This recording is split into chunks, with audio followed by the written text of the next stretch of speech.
There are different body types, and there are some people who thrive in some sunshine in summer, and some people who actually have their energy is completely zapped. They get depressed. They have very low energy. They don't want to do as much. The too much light actually is too much for them. And then there are people who actually do really, really, really well with all the light and the sun and the heat. It's different people's constitution, their body type. And then we can change, our constitutions can change as we age. Yeah, there's a way in which that as we go through transitions of any kind, we have to be patient with ourselves and give ourselves time to adapt to what the new things are. And that it's not like always so smooth. It might be a bit bumpy to transition from one phase into another.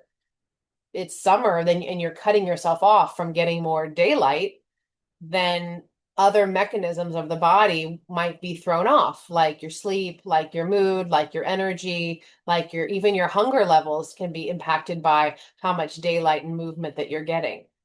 So all of the mechanisms of the body are supposed to mimic some version of what's happening in nature.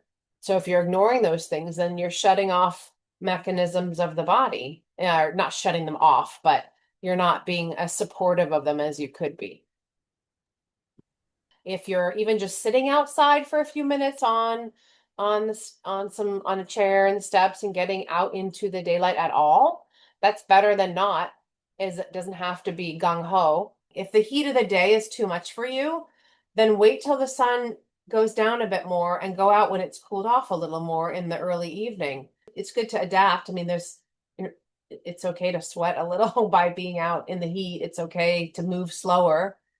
It's okay to slow down and move a little at a little different pace. And also, some people are either not as hydrated as well, or they're not eating the same. Get really hydrating foods that have a lot of water in them. A client going through transition around finding her purpose in retirement and like how she's adding meaning to her life and her day. And now she has more time to focus on her health. And so because she is in retirement, she can focus more on her health. So it's almost like the polar opposite of what she's used to having, which was working a million hours and having no time to going to now she has plenty of time to focus on these things and feeling like she has no purpose because she's not working. So it's like extremes in either direction. And they kind of relate to the season in terms of it just being kind of, I mean, we have to sort of try for some semblance of balance, even though balance is always a moving target depending on the day and what's going on inside of ourselves. But um,